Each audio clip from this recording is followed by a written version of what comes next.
population control methods in what we call a package deal. We are giving incentives for families which are going to limit their, their children. We are going to increase the age of marriage for women and taking other equal steps. We hope we'll be able to solve this population problem in course of time, if not immediately. Alongside these measures, we have also been educating our people to not to migrate to the urban areas unless there is sufficient employment potential. I would like to appeal to all the delegates here that this problem cannot be solved singly. We have to pull our resources together. And in this context, I strongly recommend to all of you, and particularly the developed nations, to make their generous contribution to the United Nations Habitat and Human Settlement Foundation. We in our country are prepared to contribute our might to this. Unless there is an international pooling of sources, and unless this fund is able to help the weaker sections of the human community, it will not be possible to solve this. We would also like to commend to the Secretary General of the United Nations, if I may, in all humility, that world consciousness must be roused on this issue on a much grander scale than we have done. And perhaps it would be possible to do so if we observe one of the years which may seem suitable as an international habitat year. We all know the wonderful work which the International Women's Year has done last year. It has succeeded in rousing the world consciousness, in highlighting and solving the problems of inequality between men and women. In the same context, I'm sure the International Year, the Habitat Year, which will be celebrated around the globe, would highlight the problems facing each country, bring into common focus the universal nature of that problem, and find solutions acceptable to all. Before I conclude, I would like to thank once again the United Nations organization for having brought into world focus this growing, grim problem of poverty and its consequential effect on human habitation. May I now ask for the capsule, please?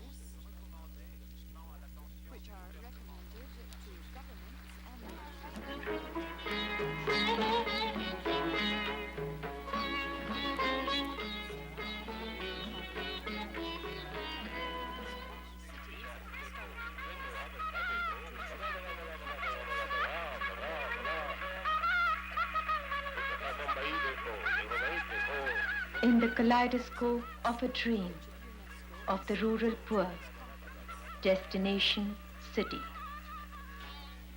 That's where jobs are, life in its variety and hope. Thus they come to the city to start a life anywhere, anyhow.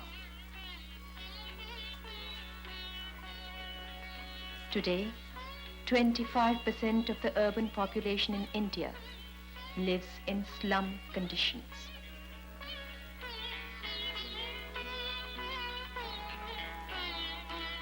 The task of resettlement involves millions, both in number and in money.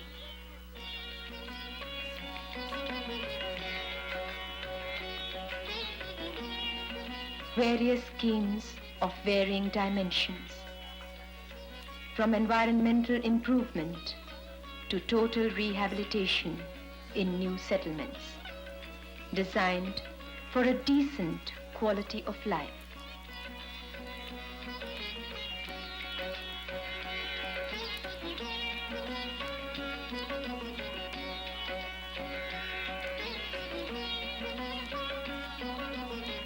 Alongside planned expansion, the creation of new cities and towns, over 100 since independence. With the progress of industry and 5-year plans, steel cities, project towns in every region. where commerce and industry flourish together, a twin city for independent growth in the perspective of the future.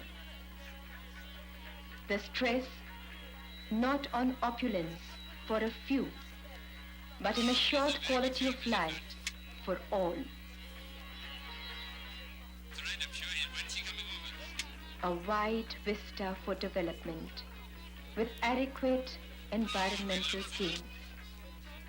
The future shall not repeat the mistakes of the past. The future will have man as the final measure of progress.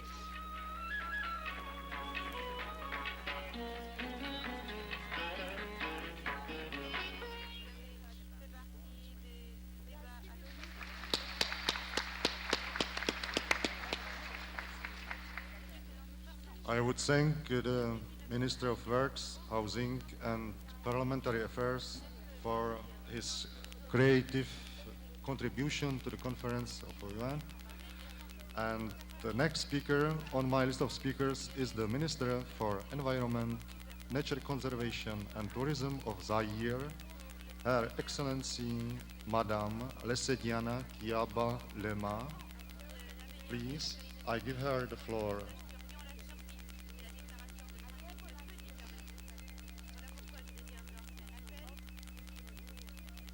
Monsieur le President, distinguished delegates, ladies and gentlemen, the delegation of the Republic of Zaire, of which I have the honor to be the chairperson, is happy to participate at this United Nations Conference on Habitat and Human Settlements and make a modest contribution. We recall that the preparation of this conference was successfully completed because of the persevering efforts of the Canadian authorities, of Mr. Peñalosa, the Secretary General of the conference, members of the preparatory committee, including the Republic of Zaire, our country. Before all else, Mr. President, I should like to draw the attention of distinguished delegates to some primary truths, some obvious features which characterize the world today. Present generations are witnesses to scientific progress and technological advance and economic growth which are unprecedented in the history of mankind. These are revolutionary events which have occurred in the world, the effects of which have not yet been identified or mastered. The progress achieved have certainly spread well-being among a certain number of countries, particularly in Europe and North America. They have also been accompanied by damaging influences on society and the environment. Until this damage is repaired, while this damage is repaired, inequality increases between the rich and the poor and within each country and among different nations. The gulf constantly grows between the have countries and the developing countries.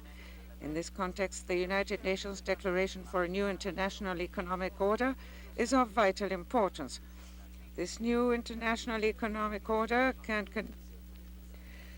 make possible an improvement of human settlements and create more justice and solidarity in world economic relations. To do this, the notion of development must be given priority over economic growth. This is the best way to place the economy at the service of man. This new concept requires that we take into account satisfying the needs and aspirations of all citizens of the world, the balance and harmony between mankind and the environment. It seems to us to be urgent and essential to eradicate the fundamental causes of the crisis of human settlements: poverty, famine, ignorance, pollution, foreign domination, and the chaotic and irrational exploitation of natural resources.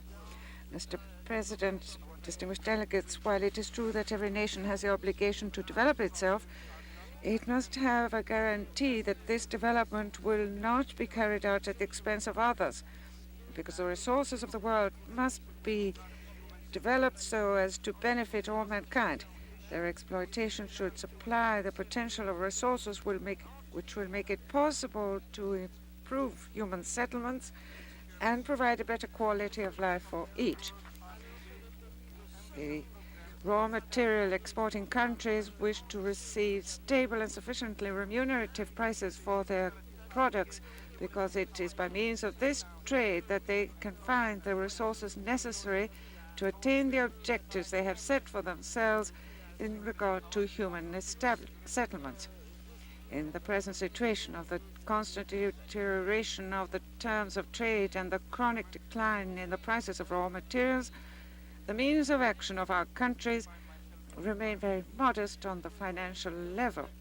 It seems essential for the countries of the Third World to draw up technologies which are in accord with the realities of our countries, so as to accelerate the implementation of the objectives we have set ourselves to improve human settlements. In this context, we must go beyond national experiences and broaden the basis for a world program of human settlements. This would assist our countries, among others, to develop our knowledge and skills and new values and attitudes. It would also bring us essential elements for a movement toward a better quality of human settlements and, in fact, toward a more beautiful quality of life for contemporary and future generations.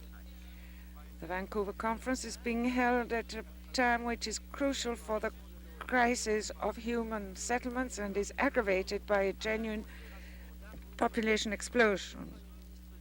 4 billion human beings in 1976,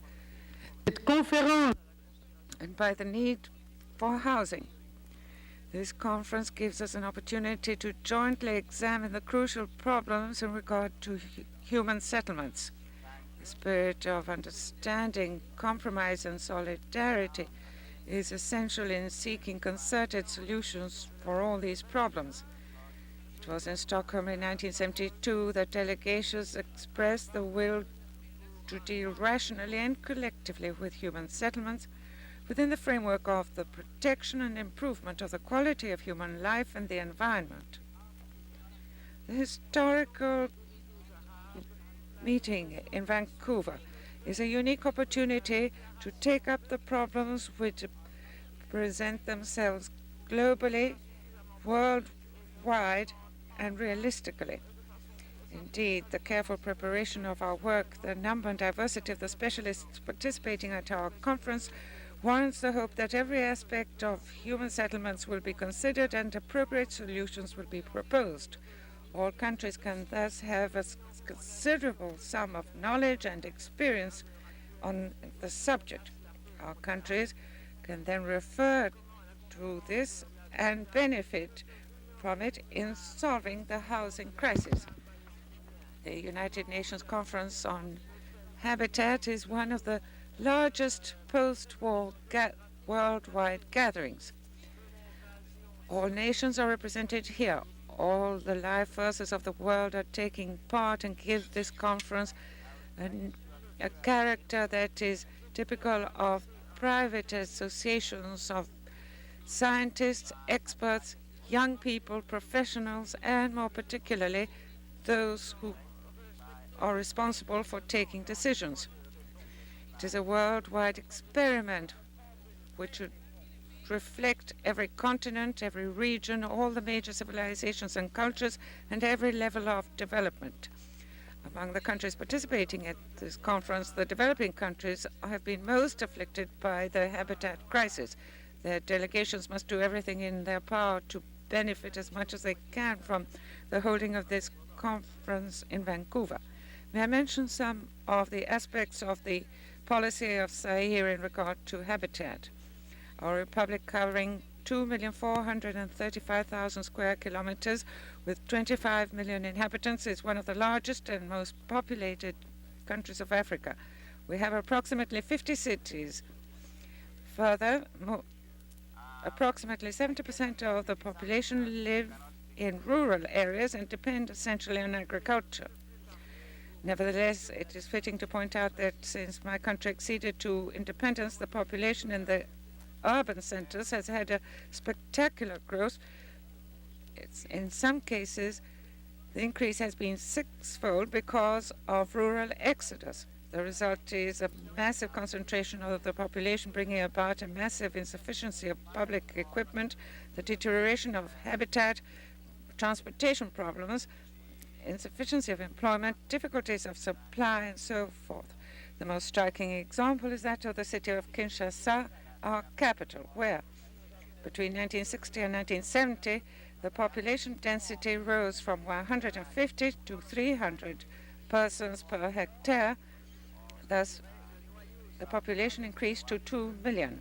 And bearing in mind the many priority needs of the state, it occurs that urban growth proceeds more quickly than the establishment of the collective services which are necessary to improve the conditions of life of the inhabitants. Since the Second Republic came into being, efforts have been intensified and planned by the Executive Council so as to progressively solve the problem of human settlements in general and of habitat in particular. Since then, several urban plans have been implemented. The authorities are determined to implement a global integrated long-term program. The essential elements are, inter alia, speedily and consistently to improve the quality of life of all citizens, starting with their fundamental needs without any distinction, to grant priority to the needs of the most deprived persons, to protect the national ecological resources without which our people could not live or survive, to lessen the disparities between rural and urban areas, between regions and within the urban areas themselves, to preserve the diversity which reflects the cultural and aesthetic values of the country, to make appropriate use of all human resources, that is, skilled and unskilled workers, and to see to it that all citizens fully participate in drawing up and implementing decisions which affect their life in regard to human settlements. To carry out this ambitious program, which is intended to achieve an effective improvement of human settlements, international cooperation is indispensable.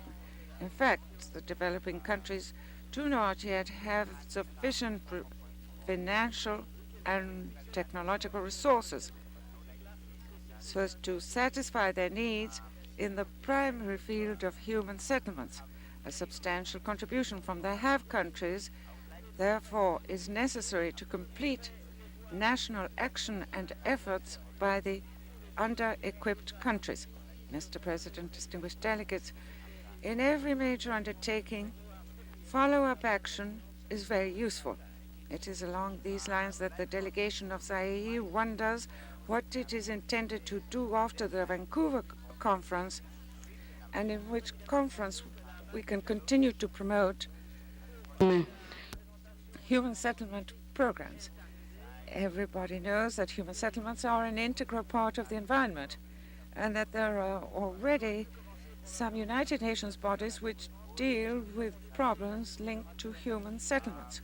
Although the structure of most of these bodies has not been focused specifically on human settlements, their proliferation would bring about dispersion and waste in the means of action available. It therefore seems to us to be necessary, wise and realistic to concentrate the available resources and to use them rationally to improve the quality of life by human settlements within the framework of existing organizations. The best qualified institution to bring about and coordinate initiatives and action to be undertaken is doubtless the United Nations Environmental Programme, UNEP. Mr. President, distinguished delegates, ladies and gentlemen, the delegation of Zaire expresses the hope that in the course of this conference we shall be able to arrive at guidelines for mutually beneficial international action which will safeguard international peace and security and will ensure the enjoyment of human rights in the important field of human settlements. We accordingly wish every success to this conference. Now I invite you to look at a film we have prepared in Zaire. Thank you, Mr. President.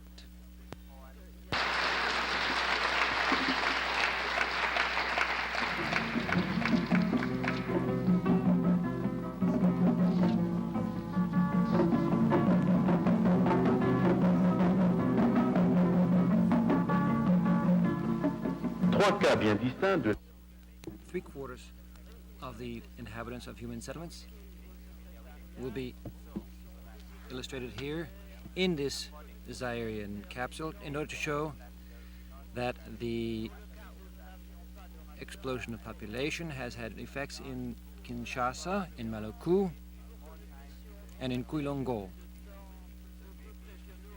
In Kinshasa, the experiments that the Zaire state has made in order to provide a modern section of the city, thanks to which the savings which have been provided by the banks and other institutions. At Maluku, this is an urban and industrialized section. Efforts have been made and experiences have been accumulated by the Republic of Zaire in order to build integrated developed zones. Finally, the appearance of human settlements will be represented in Kulango, which is a rural zone, which is under development at this time.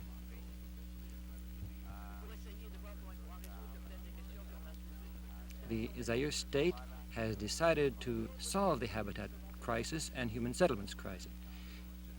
Political decisions have been taken on the basis of national priorities. To be sure, a great deal remains to be done in the urban and the rural areas. With the new guidelines taken, which also enjoy the complete support of the population, therefore the Republic of Zaire will be able to achieve these goals to promote human settlements and habitat.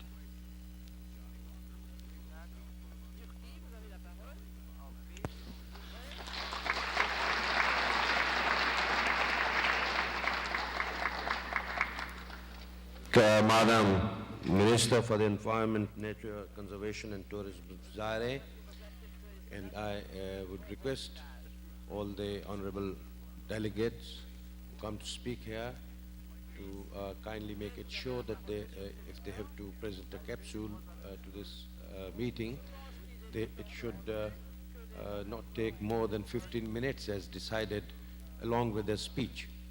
Thank you. Now I give the floor to Minister of Interior and Community Development of Lesotho, Honorable E.M. Lerotoli.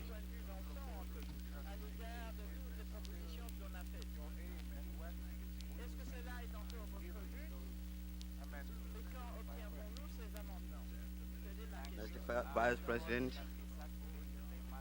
distinguished delegates, permit me first to read you a message from the head of state of the Kingdom of Lesotho, His Majesty King Moshoeshoe II, addressed to His Excellency the Governor General of Canada, His Excellency the United Nations Secretary General, His Excellency the Habitat Secretary General, Excellencies, distinguished delegates and friends, greetings. As humans, we view the world from the focal point of man. His society seeks to influence the whole environment in favor of man as the epicenter of all things. Hence, the prime purpose of social evolution is to improve the quality of man's life with the qualitative improvement of his environmental resources as a whole. The emphasis of this conference is to exchange practical ideas relating to man's influence over his environment, with special emphasis on man's social responsibilities to one another. The whole spectrum of human societies has gathered at this forum, bringing together the richest experiences of man in his history of existence. Following as it does several important world conferences on environmental issues, the significance of this conference to humanity as a whole is of major proportions. Even at its various preparatory stages, it has stimulated ideas and actions which already manifest impact on whole cross-sections of human societies, especially on the fundamental issue of our attitude to one another, or the basic human settlement problems of bringing the benefits of social and economic development to every man, woman, and child in equal measure. It is with these views in mind, therefore, that on behalf of the people and government of the Kingdom of Lesotho, and on our own behalf, we wish this conference the unqualified success it deserves. Also, Pula Nala, which is a salutation rendered in English, peace, rain, and plenty. Moshoeshoe II, King of Lesotho. Mr. President, we have come to this conference to sponsor a declaration of principles and commitment to action at national levels and active international cooperation designed to improve the quality of human existence on Earth. In this task, nations of the world must unite. In many parts of the world, mankind faces deteriorating circumstances of life. In both the developed and developing worlds alike, the tragedy of man possesses the same dimensions. Better housing, good food, proper protection from health hazards, and better ways of living, all provided in accordance with the needs of man and not according to his poverty, are a top priority for all nations. Governments exist to steer their societies to a common goal of international cooperation. We have come here in that dignified spirit. To us, this is a forum of give and take, a truly remarkable basis for international cooperation for a noble ideal. To appreciate fully the exceptional importance of this conference, we have to ponder the different paths that our respective societies have followed up to this point of historical time. The world has come a long way, even just to recognize the common obligation of world nations to plan together to improve the existence of man on Earth. This is a moment which all governments represented here will have to use wisely. We cannot do so without looking back at the history of our respective societies. Embedded in that history are the true makings of the societies that we represent here. It is helpful to note that every nation has seen difficult times in the past, whether it is a developed or a developing nation.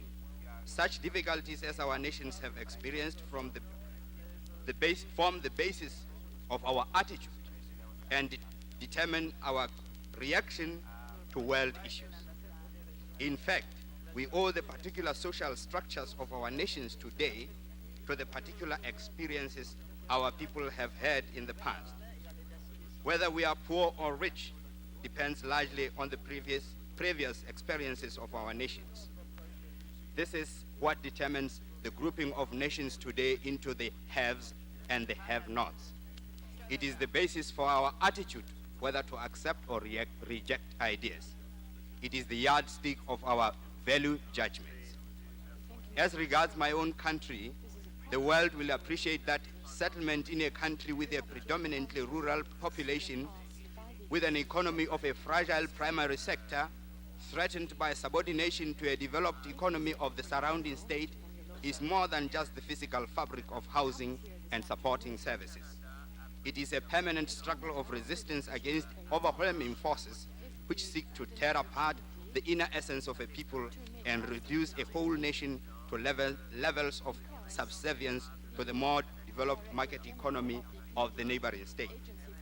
In this sense, Mr. President, of all nations of the world gathered at this historic conference, Lesotho's situation offers a unique experience of a perpetual emergency in which our nation struggles to remain an independent economic, political, and social entity. The social character of the Basotho was molded into a fundamental national style by King Moshoeshoe the Great.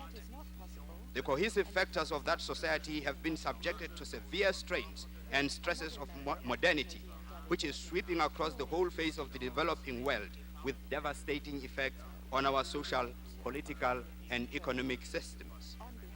The unsettling period of nearly 100 years of colonialism ushered in trends of decline and left us the legacy of social, economic, and political stagnation. Everything original in our people was derided as absolute backwardness. Besides, large tracts of our land were ceded, conquered, and retained by the Anglo-Boer alliance fostered against our people. Today, the progeny of that alliance tenaciously clings to this territorial dismemberment of our motherland, leaving our people to eke out sub-economic existence on the arid mountain remains of a one-time greater Lesotho.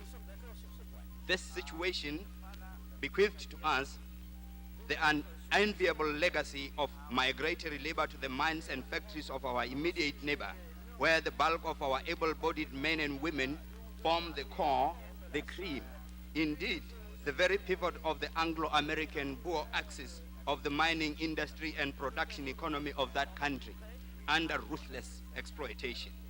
This situation resulted in continued decline of the most important sector of our economy, agriculture, as well as in the progressive incapacity of the rural population to sustain itself, sapped as it was of the power to exist by the subtraction of the social and economic contribution that men provide in rural societies.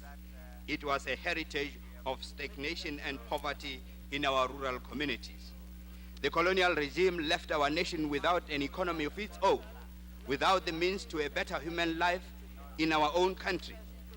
For decades on end, the muscle power and brains of our sons and daughters were harnessed without choice to the service of a neighboring country and nation that has ever since treated our people with contemptuous racial prejudice. Our creative ability was exploited to the limits. Our reward was a menial wage far below the bread line to ensure that in our society a situation of permanent starvation and poverty prevailed, to make our people helpless economic victims of the ungrateful apartheid state whose market economy we have built with the sweat of our brows. No less tragic was our socio-political circumstance at independence, Mr. President. We were bequeathed the legacy of social stagnation as a result of colonial policy of concerted attack against our original institutions of social control. Our traditional political leadership was subjected to singularly severe buffeting. The colonial regime went so far as to stage-manage legalized political murders of traditional leaders in the guise of the so-called medicine murder phenomenon, which with the cold-blooded intention of fostering the social disintegration of our nation for the sole benefit of the economy and political preponderance of the neighboring state, where the colonial regime then had in high interest. Despite all these tragic circumstances of our nation, at its birth, our people survived the colonial onslaught without social disintegration, thanks to the strong cohesive factors of our original traditional institutions of social control and leadership, which command a high degree of respect in our society. The colonial regime had sought to eliminate these institutions and work counter to them, thus producing a negative evolution of social stagnation, political plunder, economic decline, and widespread poverty, all of which end as the unenviable international stigma of the least developed of the developing states, the epitome of economic backwardness. The one stable institution that has withstood time is land.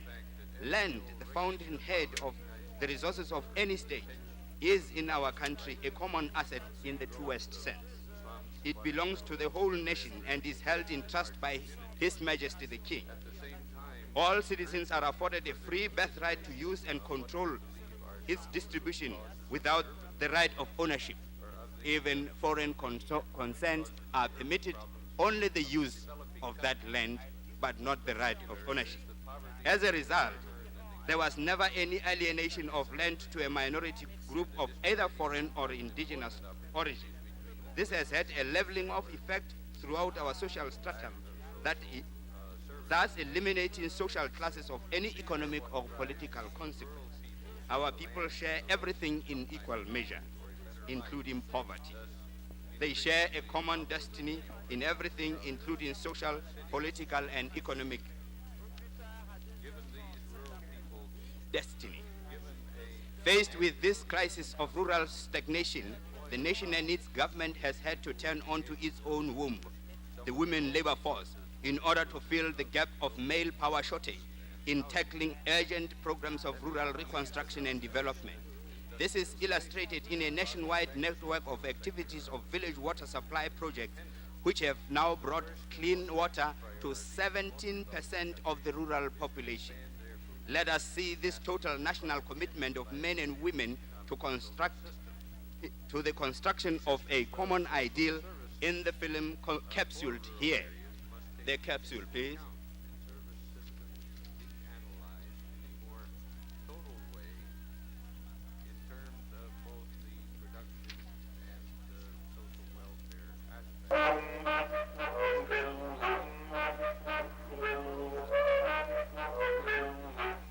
The Kingdom of Lesotho, a small mountainous country in the southern part of Africa.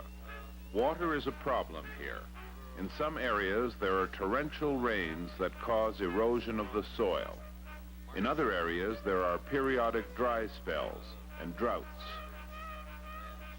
In rural areas, women often have to go great distances to get water, which is sometimes polluted and a hazard to health. All this contributes to the hardships of life on the farm. But the government is trying to solve these problems so that people will remain on the farm and not move to the towns, creating overcrowding, unemployment, and slums. Miss Mokachane, a community development officer, has come to the village of Pontsang to outline a project that will bring the villagers an ample supply of clean water. Both the government and the people will contribute. Before long, a good spot for drilling the borehole has been located, and field technicians are laying out the route that will be taken by the pipes.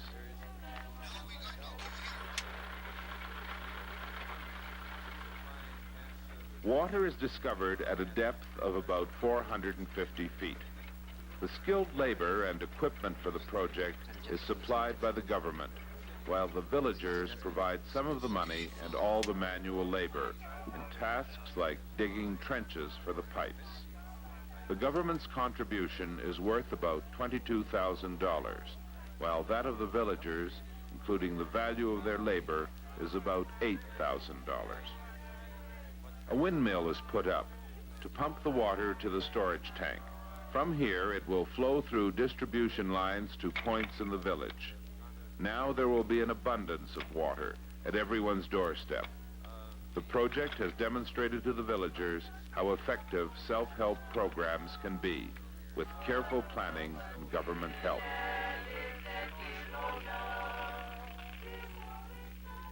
Other projects, like the construction of a dam, follow naturally. This will promote irrigation and will lead to more plentiful crops.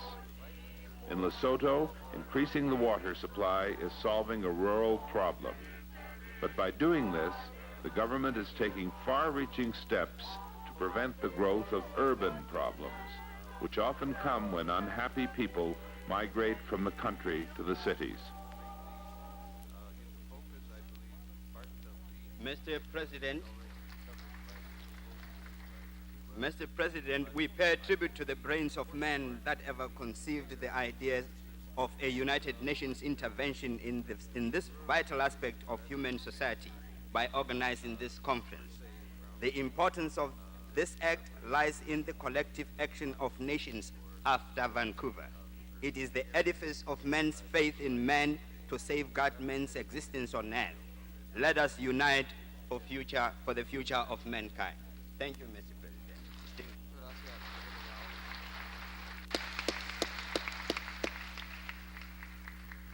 I thank the Minister of Interior and Community Development of Lesotho. And now give the floor to Mr. Refilem Salaj, United Nations Under Secretary General and Executive Director of the UNFP.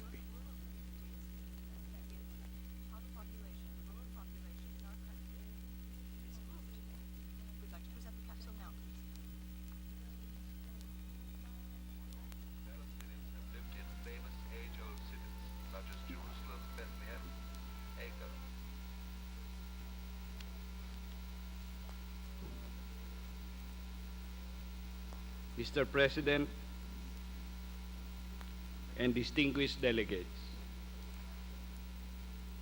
this conference continues the great international debate on aspects of human condition, which began with the Stockholm Conference on the Environment in 1972.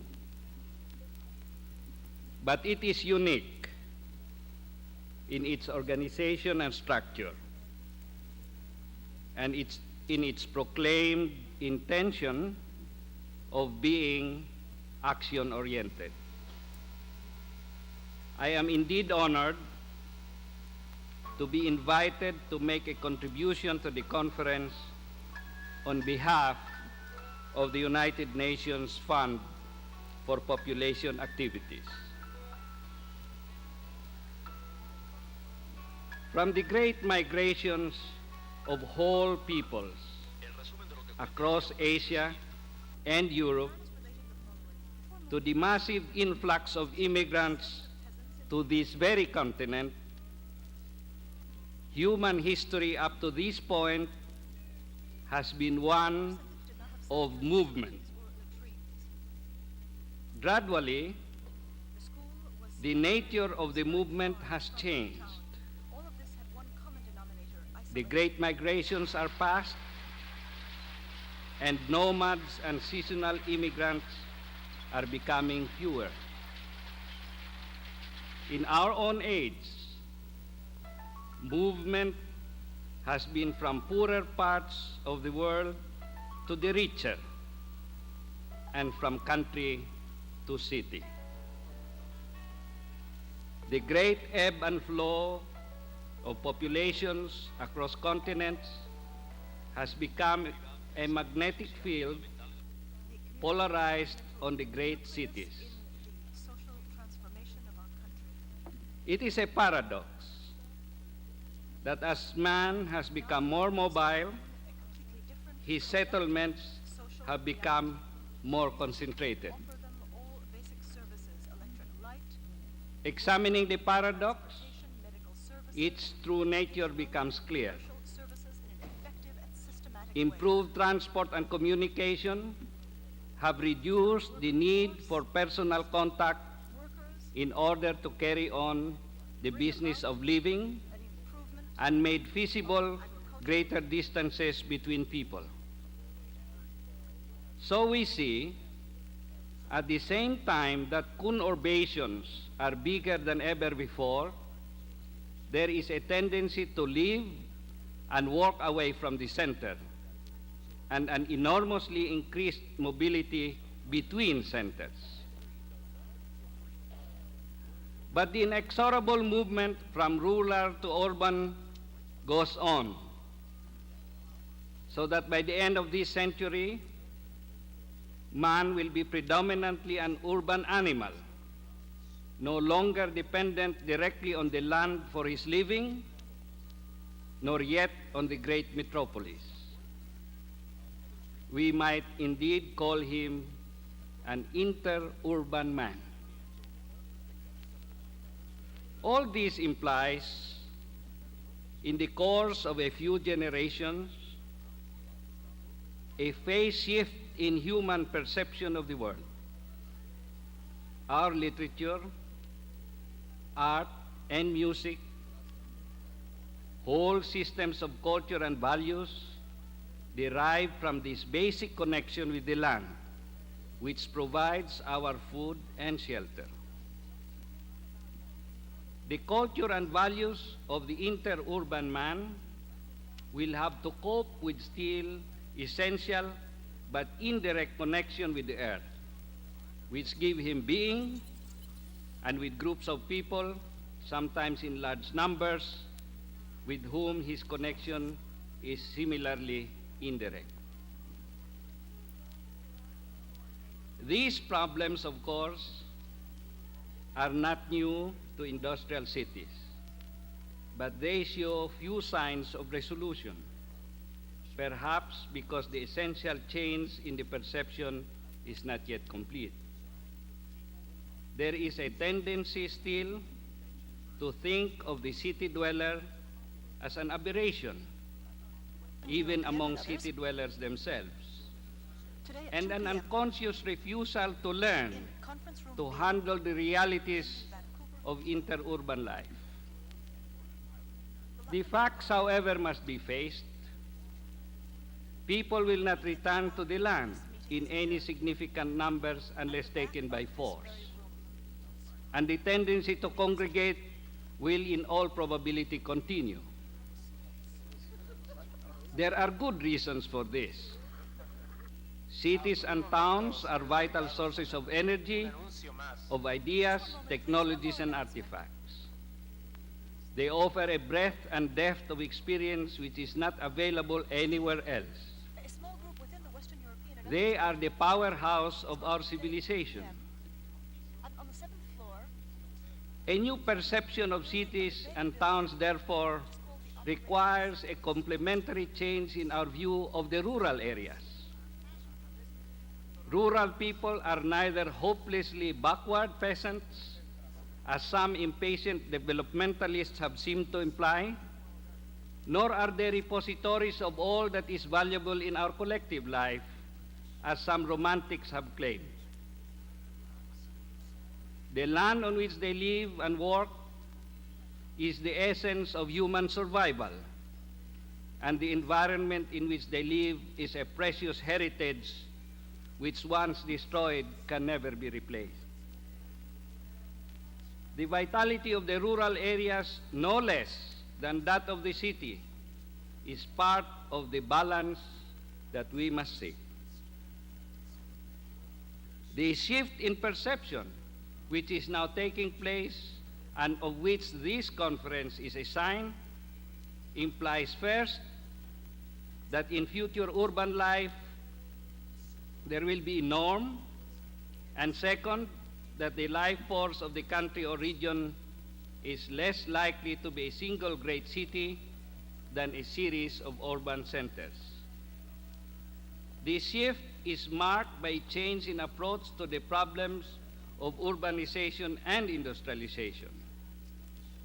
There is an increasing emphasis on rural development, a movement away from vast schemes towards a more modest project, more firmly rooted in the society from which they spring, and in general, a swing away from what has been called giantism to programs manageable on a human scale.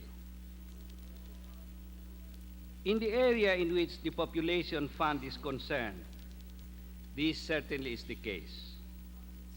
Population programs of whatever kind have been proved most effective when coupled with the concern and involvement of the community.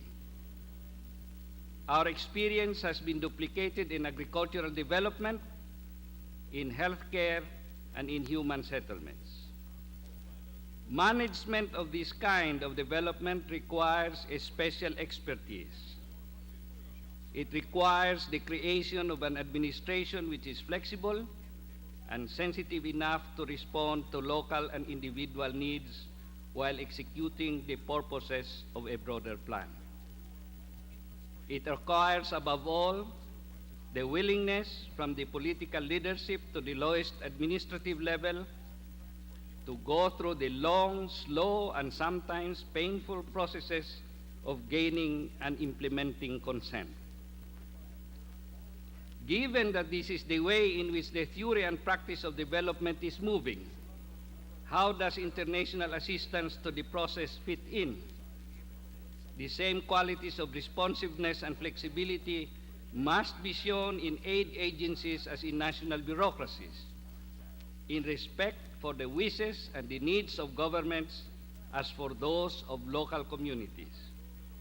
This is the way in which we have attempted to work in the United Nations Population Fund, with, it seems, a certain amount of success if the demands now being made on us are the criterion. Given the number and nature of the agencies, both multilateral and bilateral, now offering assistance in development, specific demands are placed upon them by the changing concepts of development. We are now required to work in cooperation with many different sources of financial and technical help in order to produce a regulated form of development. The new development will not permit of single agency and isolated activities, except, of course, in isolated cases. The United Nations Fund for Population Activities is already active in many aspects of human settlements and is extending its means of cooperation with local and international development agencies. So many aspects of development touch upon population considerations that it has been a major concern of the fund to establish priorities for the use of our limited resources. We have therefore determined a core program including the principal aspects of population activities, and are suggesting for discussion means by which these activities can be combined productively with the other areas of development work. Thus, the fund supports collection and analysis of basic data on population growth and movement, and programs developed on the basis of this data designed to affect fertility, mortality, and mobility.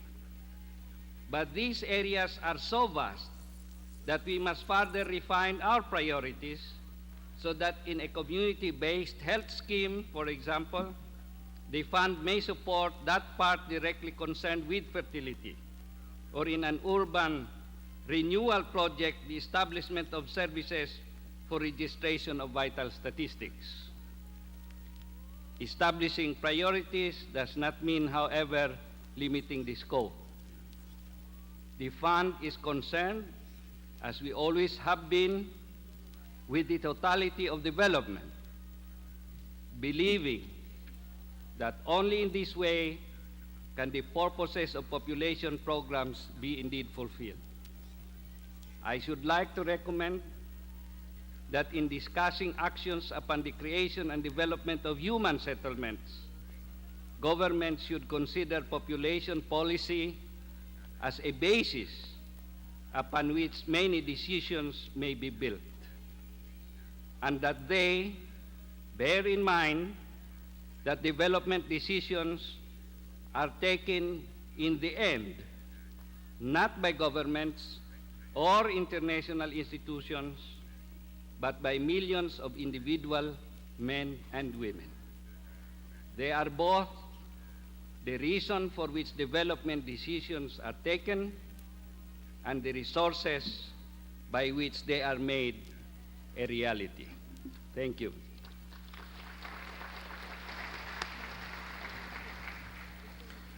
I thank the Executive Director of the United Nations Fund for Population Activities, and before adjourning the House, I give the platform to the Secretary, and he would make some announcements. Thank you, sir. I have 3 announcements concerning regional group meetings. The first one is concerning the Eastern European Regional Group. The message which I got from that group reads: the liaison group within the Eastern European Regional Group will meet this afternoon, 2nd of June, at 2 p.m. in the lobby of the 7th floor of Beg Building, which is in Georgia Street. That's for Eastern European Group. Western European and other states are having at 2 p.m. a regional group meeting in conference room B in Hotel Vancouver. And Asian group is having a meeting between 2:45 p.m. to 3 p.m. in conference room A. Thank you, Mr. President. Mr. Secretary, the meeting is adjourned.